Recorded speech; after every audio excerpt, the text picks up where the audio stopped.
This is the Recipe Podcast with Chef Charles Carroll, episode number 002. Let's dig in. Welcome to The Recipe. Chef Charles Carroll is a culinary gold medalist, author of 3 books, and past president of the World Association of Chef Societies. He has produced shows, fed our troops in Afghanistan, and is executive chef at one of the busiest country clubs in the United States. Chef Charles has cooked thousands of recipes, but none as important as the one he'll be sharing with you today, as his incredible friends unveil their recipe for a successful life. And now, your host, Chef Charles Carroll.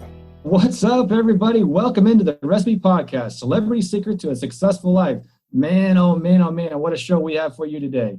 Not only are you going to hear from one of the most successful restaurateurs in the nation, you're also going to hear firsthand what makes him so special and why his staff has stayed with him up to 25 to 30 years. I mean, how many listeners do we have out there, first off, that worked anywhere that long or have had people work for them? It's just really a great recipe, and I can't wait to hear our guests talk about it.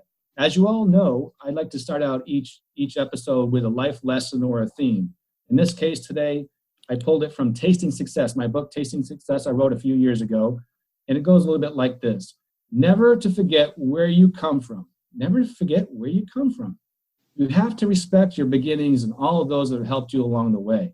Today's guest is a perfect example of that. Johnny Carrabba has made his career in food and family. In a poignant rags to riches story, he built an empire from ground up, never sleeping, never wavering, and always making sure his friends and family were all taken care of, even if it's cost him everything. From a small family-owned restaurant in Houston to a nationwide chain and growing restaurant empire in a large hospitality footprint, this man is no stranger to success. I love Johnny's recipe of success when it comes to his employees and what he calls his people. And I can't wait for you to hear it firsthand from the guy, the one and only Johnny Carrabba. Johnny, welcome to the show. Hey, Charles. Boy, I tell you, you almost had me start to believe all that stuff. How you doing, brother? You doing all right?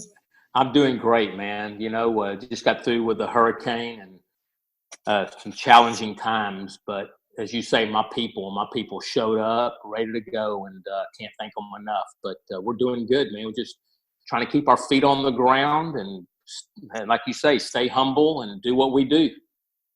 Yeah, Johnny, you know I love you like a brother, and I'm always humbled to be in your presence, and I'm a big fan of just who you are as a person, and I appreciate you being on the show, and I love how you take care of your people and all the stories you have. Why don't you tell us a little bit about how it all started? I know our listeners everyone's been to a Carrabbas, and there's hundreds of them around down the country, and you're the guy who started that. So tell us a little bit about all that, John. Well, first of all, I want to thank you.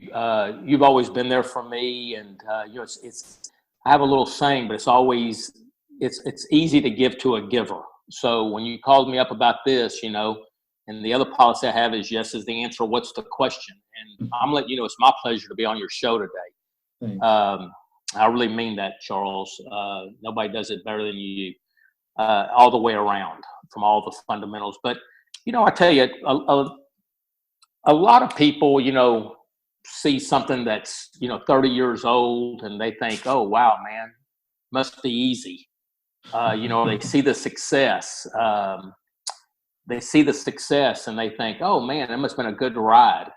Well, Carrabbas really, I say, it was the ultimate long shot.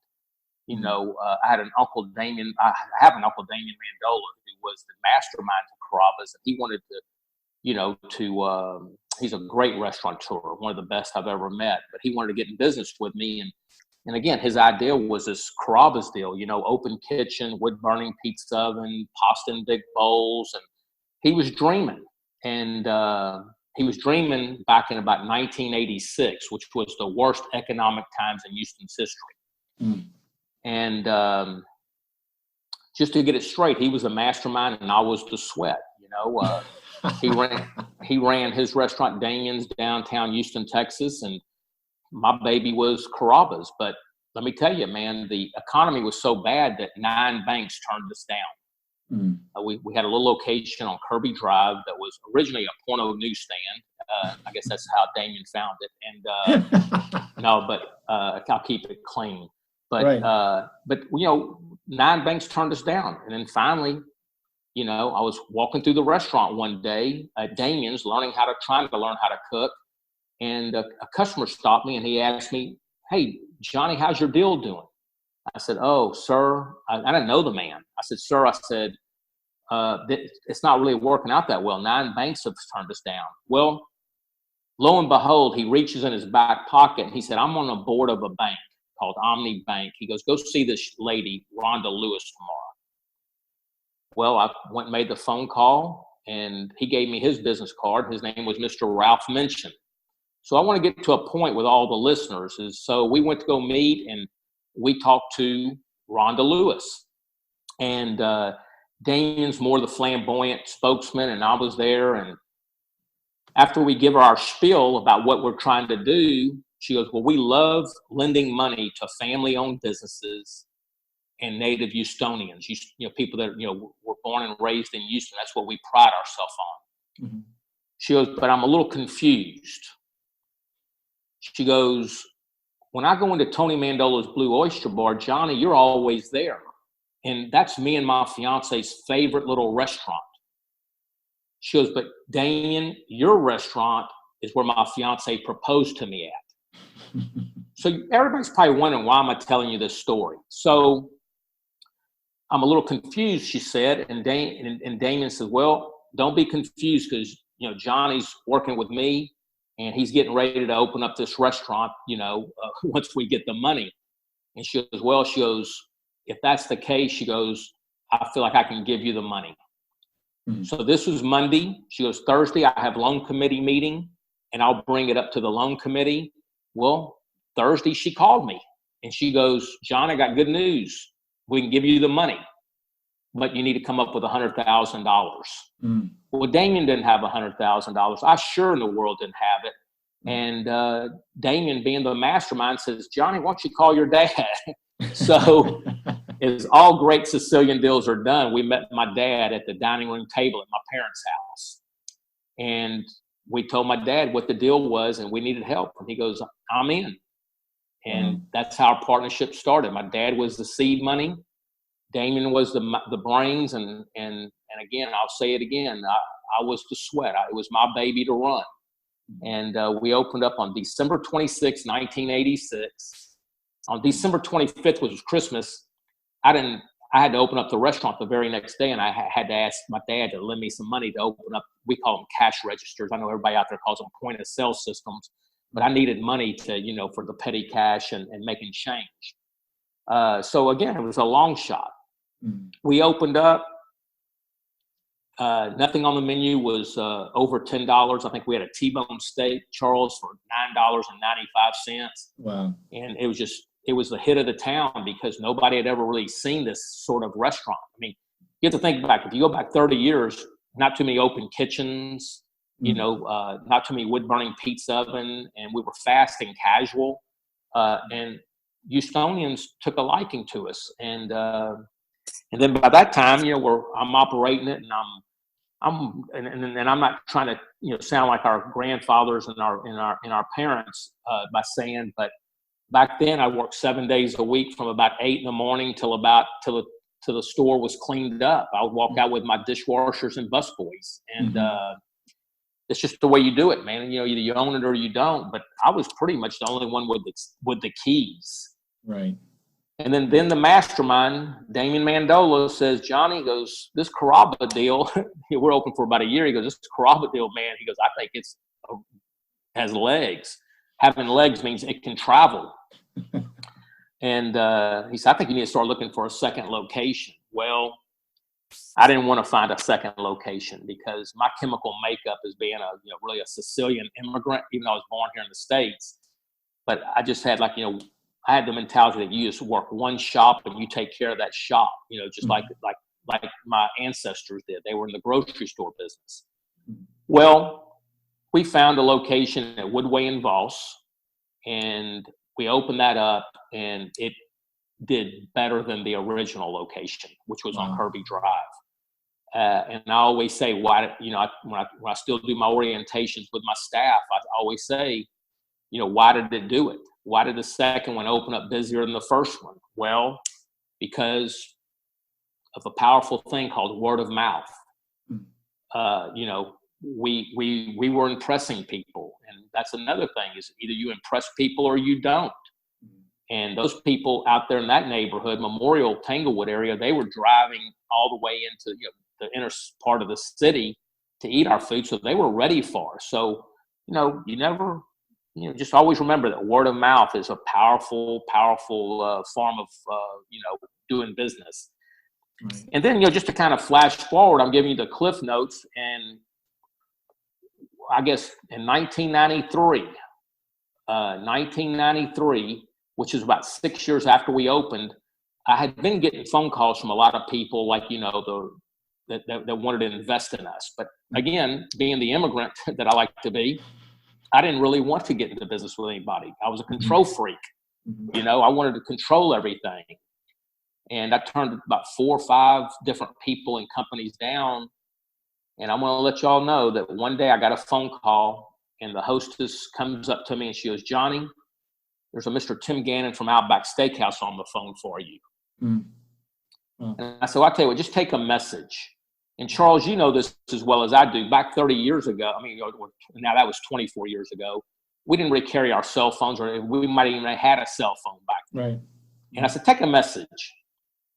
But then I started thinking, you know what, why do I want to take a message? And when I get my 30-minute little lunch break, why do I want to make a bunch of phone calls? Because, you had those messages in your pocket, all day long. Mm-hmm.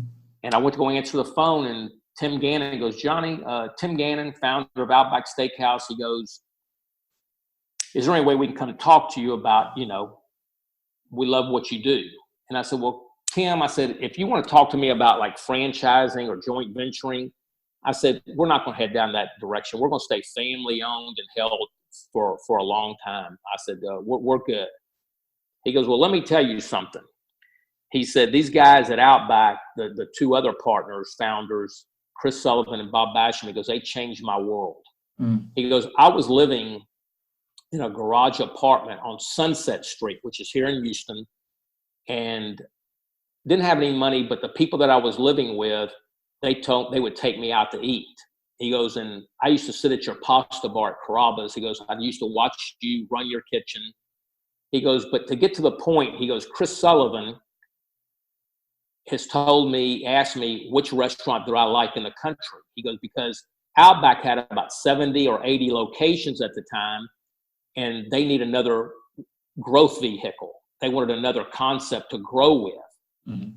And he asked me what my favorite restaurant was. And I told him a little place in Houston, Texas called Carrabbas. He goes, "And that's why I'm calling you." And he gave me a little word. He said, "Johnny," he goes, "I've learned a long time ago, I'm not giving you advice that you don't want." He goes, "But it never hurts to talk." Well, they flew up the next day. Wow. We talked. They wanted to hear my story. I wanted to hear their story. The very following day, Chris Sullivan met me at 8:00 in the morning at my office, and we pretty much formed a partnership because I really fell in love with the people. But here's the real point to me telling you a little bit of our history. I can tell you there's 230 Carrabbas in the country. There's 10 in Brazil. I still own the 2 original restaurants here in Houston. I have a franchise agreement with them. We can talk about all that. But there's one thing that I think the listeners need to understand, and the message in the message really is, you never know who you impress. So if I go over that little bit of history that I just been talking about, is how about the man Mr. mentioned that told me about the bank when I was just walking through the restaurant at Damien's? He turned me on to the bank. Where would I have been if it wasn't for Rhonda Lewis coming into a restaurant that I used to manage for my other uncle? Where would it be if Damien didn't impress them where they wanted to get engaged at their restaurant? And then you got the big kicker is Tim Gannon. Tim Gannon was just a customer coming in the restaurant, sitting at the pasta bar. And so there's a story that I like to share with you. is there was a great baseball player for the New York Yankees, and his name was Joe DiMaggio, center fielder. And I think everybody pretty much knows him.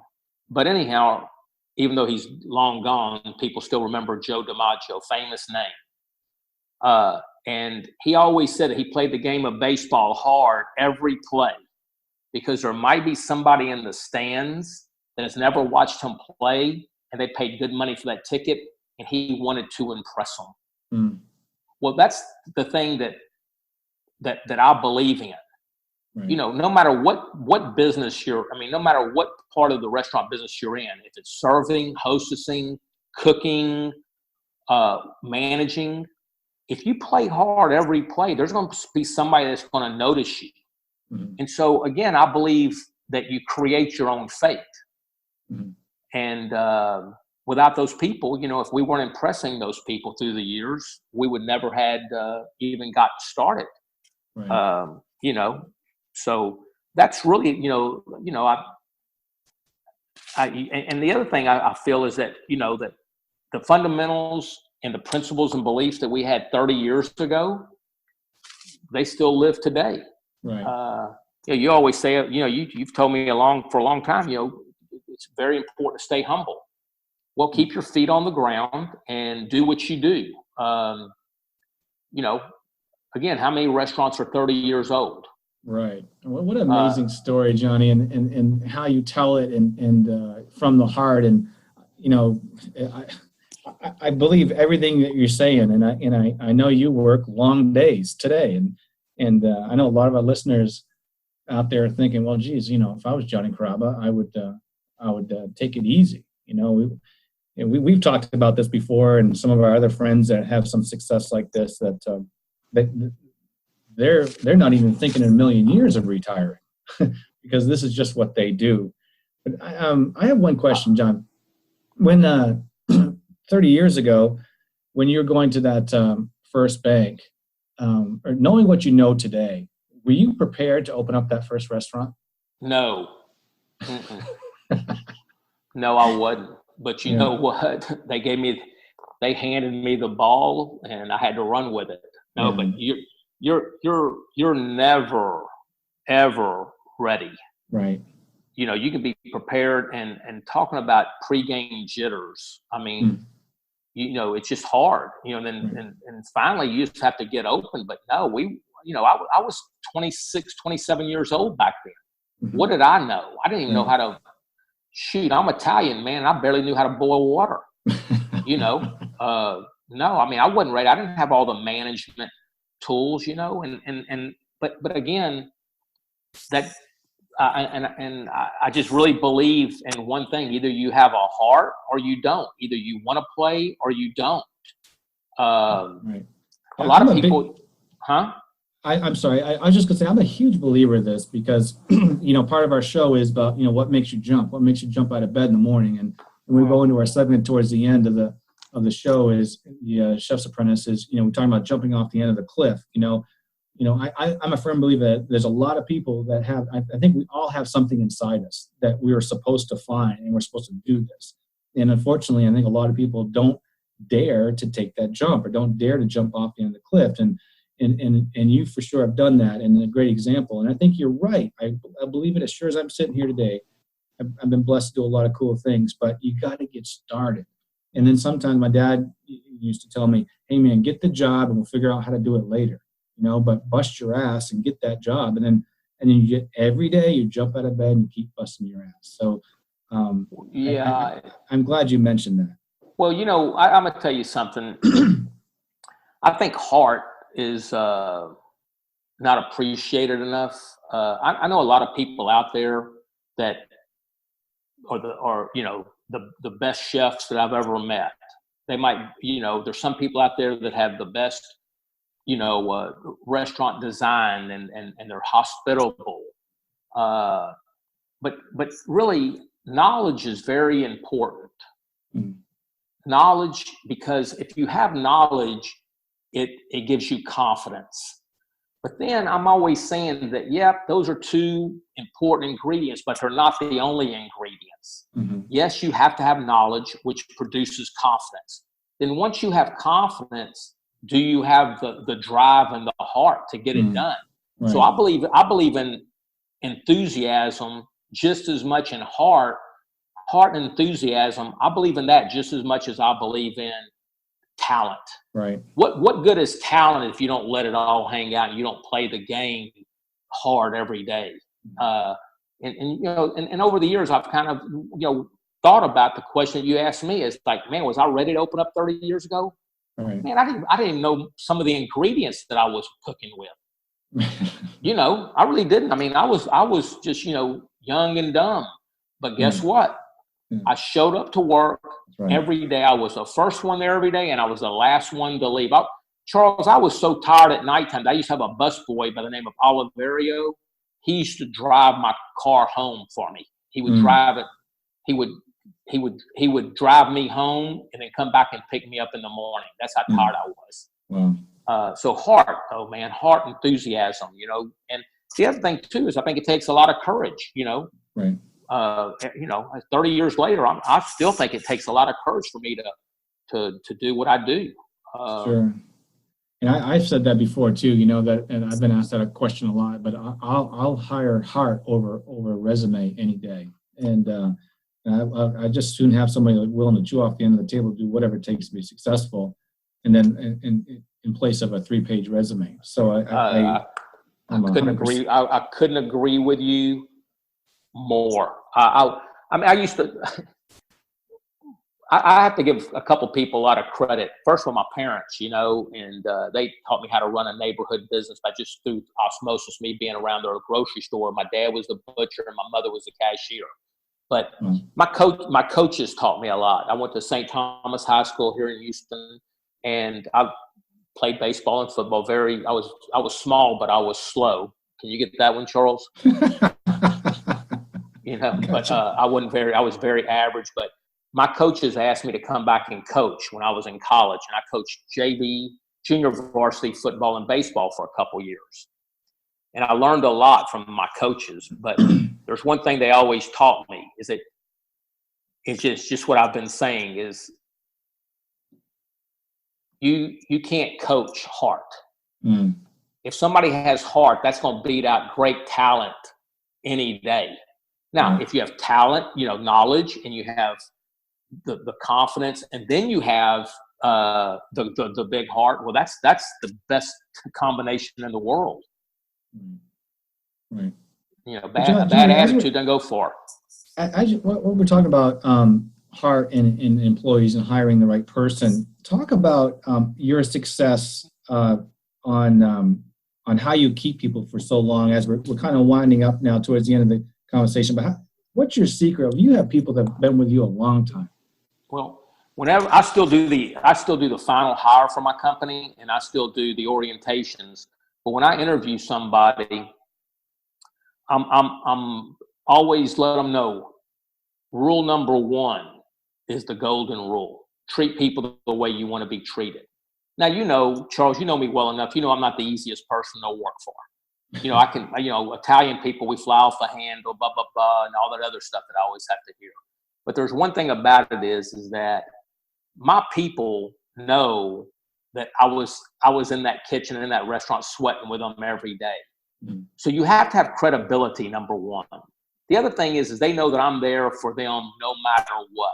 I'm not just their boss, and I hate to use that word. I'm not their boss. I'm their friend. No matter what goes on in their life, I want to know about those individuals. Well, I can tell you is that with the 2 original Carrabbas, I have roughly 200 employees.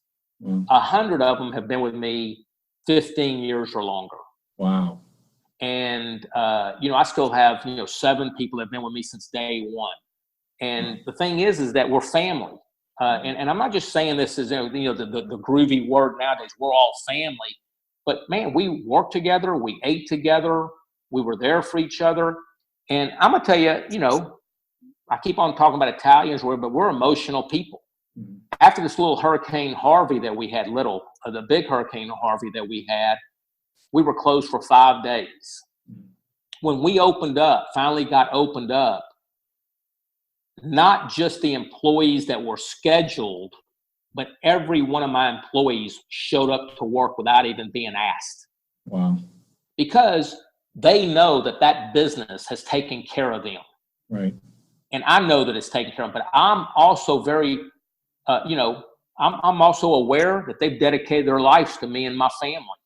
Mm-hmm. And I get emotional talking to you on the phone right now, Charles. I mean, interview. I mean, I get choked up because, hey man, my chef at the original Carrabbas, which is kind of a busy restaurant, he started off with me day one. He was my dishwasher, mm-hmm. and now he's my lead guy. Mm-hmm. I can go on and on about the success stories. And there's one thing about the whole thing is the reason they've stayed with me and the reason I've stayed with them is because we believe in each other. Right. If you don't believe in something, you're not going to get to the promised land. Mm-hmm. That they believed. And, I have families working for me. I mean, I have one family. I have 6 of their family members working for me. Wow. and Charles, it's the same thing with you. I go to your shop, man, and, y'all are family. And that's what it's all about. Live by the golden rule. Treat people the way you want to be treated. I appreciate that, Johnny. And so maybe 1 or 2 last questions. From American standards, and everybody listening to the audience say, well, Johnny Carrabba, man, he's got everything, and he's on easy street now. But you're not on easy street. I mean, you're constantly pounding the pavement. I mean, you got 2 Carrabbas now, and you have this beautiful cookbook that's out that we'll tell the listeners about, and Common Bond, and another restaurant called Mia's and Gracie's. And I know you got more dreams ahead of you. What makes you jump out of bed in the morning, and why do more? Well, it's a real simple answer. It drives my wife and my kids crazy because they say, why am I working this hard? Or a lot of people want to know, why am I working this hard? It's real simple. I have 500 employees that are counting on me. Mm-hmm. They put their life into my hands. And I look at them as kind of like being my children. But I've made promises to these people. And I've learned a lot of this. I mean, Chris Sullivan, the founder of Outback Steakhouse, was the best. Because I've always asked him, he's a gazillionaire, I guess. I don't know. But, I always said, man, why are you working so hard? He said, because I've made promises and I'm going to keep my promise. And I didn't really realize it, 20 years ago, 15 years ago. And now I realize it. People are counting on me. I look at my people as my children. Mm-hmm. You're never done providing for your children. Mm-hmm. Again, I would like to think that I'm a little selfless. I would like to think I'm compassionate.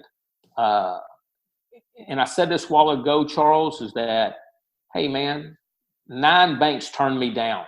Right. And these people work their tails off for me. Right. It's the least I can do is to make sure that I keep providing and I give them a better lifestyle. That's right. The pressure that I have of staying on top.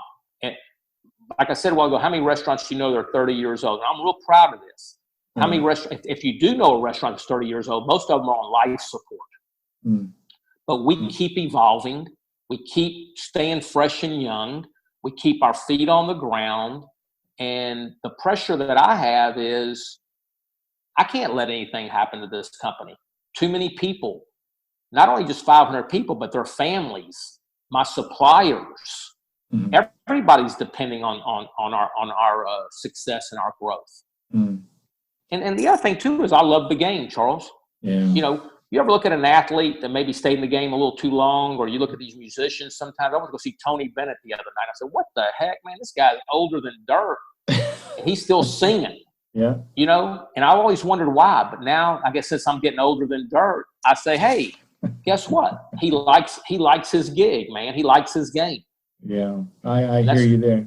And Johnny, not only the country parts of the world, but Houston. I mean, you've done so much for Houston, and I'd like to thank you for that. I've been a part of and seen what you've done for Houston, and all the hundreds of fundraisers you do is like way beyond the call of duty. So we're going to slide into our next segment, John, which I want you to hang out for because it's a fun part. It's called the Chef's Apprentice segment. But where can people find you? Because I want them to go find that cookbook. That cookbook's beautiful. You have a website. I'll tell you what. My personal email. I'll give you my personal email. It's simply the initial J, Carrabbas, CARRABBA @gmail.com. And I think, I'm a low-tech person. I roll meatballs for a living. So I'm a low-tech person, so I don't even know my company's email. Right. Well, I know that they Google, they're going to find you, and I encourage them to go out and get that cookbook because it's everything that you just said and more. And so, Johnny, I want you to hang on. We're going to slide into our next segment. We're just going to take a quick break. The Chef's Apprentice segment is sponsored by Stove Monkey, apparel made for chefs. Go to chefcharlescarroll.com to view their collection, or if you're interested in my next book, The Recipe, a story of loss, love, and the ingredients of greatness, go to chefcharlescarroll.com. It's that time again, ladies and gentlemen. It is that time. The Chef's Apprentice segment was created to showcase the young entrepreneur who has found early success chasing their dream. What does that mean? It means they had the courage to jump off the cliff, praying that their concept, research, blood, sweat, and tears, this parachute opens before they crash land. And that's exactly who we have on the program today, ladies and gentlemen. Chef Adam Heath, he used to actually work for me as an executive sous chef at the club where I'm at now. And he's a wonderful talent, amazing guy. He's at Houston Racket Club right now. It's a very busy job. He's worked his way on part of his life as being an Olympian, a culinary Olympian. And that's what a real honor it is to represent the United States in anything. So that's cool. And also he competed in the very famous Bocuse d'Or and a bunch of other things. But Chef Adam, welcome to the show. Thank you, Charles. Thank you. It's a pleasure to be here. Appreciate you asking me to be on. Oh man, we're so proud of you. And how about just listening to all what Johnny Carrabba has to say, huh? Such an inspiring story. I've had the pleasure of coming across Johnny's path a few times, and he's been a great leader to kind of follow and to look after. It was great hearing some more and more of the stories. So Adam, quickly tell us about how you got started. I know you were at the Balsams Resort, and kind of take us through quickly. Yeah, I was at the Balsams for the beginning part of my career. I started real early as one of the only places that would hire a young kid back in the day was a restaurant to do dishes and things like that. So once I decided I loved cooking and didn't want to leave, I decided to go to school for it. And the Balsams was a great place for that. Worked my way into a couple different levels in the industry, whether it's the hotels or restaurants, and then found myself in Houston here working for you, Charles, at the country club, and then moving on to some extracurricular things and onto the executive chef level at where I'm at now. And then you got a busy property there, and unfortunately, you guys took a pretty bad hit on the storm there. We did. We did a big renovation, and we had some things go under, but it's looking better, and things are getting ready to be fixed back up soon. Now, how many do you have on your culinary team? Right now, we're looking at about 36, 37 people, made up of about 5 or 6 sous chefs, an executive sous chef, a purchaser, stewards, line cooks, pastry cooks as well. So Adam, this segment, as you know, is about jumping off the cliff and taking that first big step. And we listened to Johnny tell, he took that big jump, leap of faith when he knew he wasn't quite ready to compete in the Culinary Olympics or be part of the Bocuse d'Or. I mean, you're taking a big jump, and not only are you taking a big jump, but you're putting yourself on a worldwide stage, and that takes a lot of special. That's a talent, but you're putting yourself out there. So you could be really successful, but if you're not so, then the world knows. So, what could you tell to our listeners that would encourage them just to go for it and take that jump? The biggest thing is the commitment. It takes a lot for people these days to commit to something for more than a couple of days with all the tech and social media and direct need for satisfaction. But when it takes time and effort and hours and days and years and months to put into something to reach an accomplishment, whether you succeed at it or you come in second, the fulfillment is so much more, and you can't buy that. You can't purchase that. It's not an app. You can't download it. It's nothing that you can move past it. And all you do is when you hit those points, you want more of it. It's like a drug. And if you have the patience and the drive to continue to move forward with it, it's really pays off in the end. And what listening to Johnny talk earlier about how he works with his team, do you have parallel stories that you tell? How do you? I've seen you at work, so I know. But tell our listeners what it's like to mentor them and what's your style. Absolutely. One of the first things that made me want to become an executive chef was trying to figure out what I could do with my team. I knew very well what I could do with your team, and I understood it. And but it's a whole nother ballgame once you get your own team underneath you, and you're the one that's supposed to motivate everybody, and they're coming to work for you, not so much or coming to work for me, not so much for you these days. What I say is that I created a great story, a great drive, a great passion that I learned from watching chefs like you, chefs like Johnny, chefs like John Foltz and other chefs out there. I created a drive, a story, a passion, and my direction is what people wanted to buy. I sold my story to a bunch of people, and these are my teammates. These are my sous chefs, my line cooks, my people that are keeping my network. They may not even work for me, but they like my story. They want to be around the success, and they want to see me in charge of it.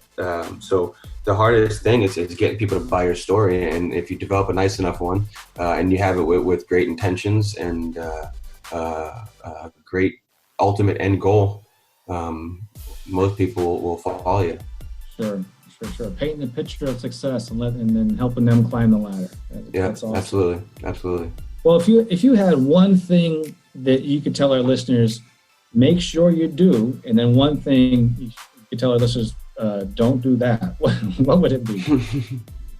The biggest thing I can tell you is that if you're going to get anything in your career, you have to go after it. You have to ask for it. You have to go after it even without asking for it sometimes, because you're never going to get it. I never got as far as I am without asking for it, taking it, or jumping on that opportunity. If you don't take on an opportunity, if you don't follow that lead, if you don't go visit that next location, if you don't stop and see that next chef or make that call, it could be the one that you've missed.